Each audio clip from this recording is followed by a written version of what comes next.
श्री गुरु तेग बहादुर साहिब के 350वें शहीदी दिवस को समर्पित पंजाब सरकार की श्रद्धा और सत्कार से भरपूर पहल। पंजाब के 23 जिलों में गुरु साहिब के जीवन और बलिदान को दर्शाते light and sound show Srinagar, Gurdaspur, Faridkot और तख्त श्री दमदमा साहिब, तलवंडी साबो से अनंतपुर साहिब तक 4 महान नगर कीर्तन तथा 23, 24 और 25 नवंबर को अनंतपुर साहिब में होने वाले भव्य समागमों में मुख्यमंत्री सरदार भगवंत सिंह जी मान की ओर से सभी को नतमस्तक होने का हार्दिक अनुरोध। आइए अपनी अटूट श्रद्धा और सत्कार के साथ इन समागमों का हिस्सा बने।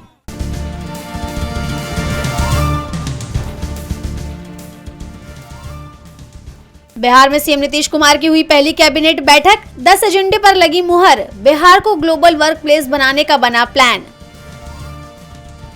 अयोध्या दौरे पर पीएम मोदी, राम मंदिर में किया ध्वजारोहण। यूपी सीएम योगी आदित्यनाथ और आरएसएस प्रमुख मोहन भागवत भी रहे मौजूद। बीजेपी नेता विनय कटियार का बड़ा प्लान, कहा डरपोकों के बीच नहीं जाता। राम मंदिर के ध्वजारोहण समारोह में शामिल होने को लेकर दिया बयान। महाराष्ट्र के डिप्टी सीएम अजित पवार का बड़ा बयान, कहा टल सकते हैं स्थानीय निकाय चुनाव। चुनावी रैली में जताई आशंका। पश्चिम बंगाल में एसआईआर के खिलाफ बीएलओज ने किया प्रदर्शन, कहा मतदाताओं को मतदाता सूची से हटाने की हो रही है साजिश। बिहार एसआईआर में धांधली का किया जिक्र। पश्चिम बंगाल में मुख्यमंत्री ममता बनर्जी ने एक बार फिर चुनाव आयोग को लिखी चिट्ठी। इलेक्शन डेटा आउटसोर्सिंग करने पर जताई आपत्ति। चुनाव आयोग पर लगाए बीजेपी को फायदा पहुंचाने के आरोप।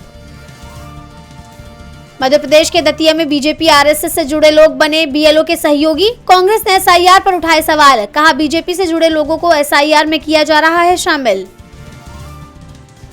कांग्रेस महासचिव सोनिया गांधी के अपमान पर भड़के पप्पू यादव, कहा महिलाओं का अपमान करने वालों को यमुना के गंदे पानी में डूब जाना चाहिए। धर्मगुरु रामभद्राचार्य ने कहा था कि सोनिया नहीं है भारतीय।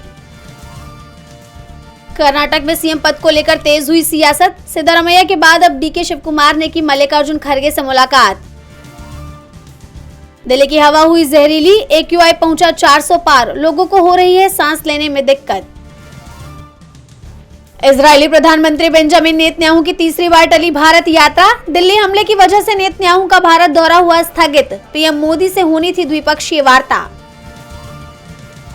पूर्व अफ्रीकी राष्ट्रपति जैकब जुमा की बेटी दुदुजिले जुमा संबुदला की बड़ी मुश्किलें। जबरन लोगों को रूस की तरफ से जंग लड़ने को मजबूर करने के लगे आरोप। पुलिस ने शुरू की जांच। अफगानिस्तान के सोख्त प्रांत में पाकिस्तान का भीषण हवाई हमला। हमले में गई 10 लोगों की जान गंवाने वालों में ज्यादातर बच्चे।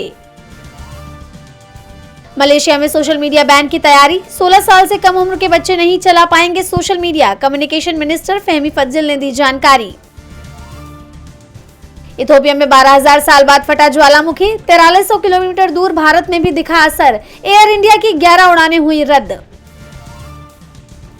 भारत में बनेगा धाकड़ hammer bomb. Indian company Bharat electronics limited और फ्रांस की साफ्रान इलेक्ट्रॉनिक्स एंड डिफेंस के बीच हुआ समझौता। राफेल और तेजस के लिए किया जाएगा इस बम का इस्तेमाल। आईफोन बनाने वाली कंपनी एप्पल ने नौकरी से निकाले दर्जनों कर्मचारी। छटनी में सेल्स डिपार्टमेंट के कर्मचारियों की गई नौकरियां। 20 जनवरी तक दूसरी नौकरी ढूंढने का दिया अल्टीमेटम। हिमाचल की बेटियों की अगुवाई में भारत कबड्डी में विश्व चैंपियन। चाइनीज ताइपे को हराया। लगातार दूसरी बार जीता वर्ल्ड कप। अभिनेता धर्मेंद्र की अस्थियां लेने पवन हंस शमशान भूमि पहुंचे पोते करण देवल। वीडियो आया सामने। 24 नवंबर को हुआ था दिग्गज एक्टर धर्मेंद्र का निधन। मटन खाने की वजह से रणबीर कपूर हुए ट्रोल। यूजर ने पूछा, रामायण के लिए नॉनवेज छोड़ना था ना, क्या हुआ? रामायण में भगवान राम के किरदार में नजर आएंगे एक्टर रणबीर।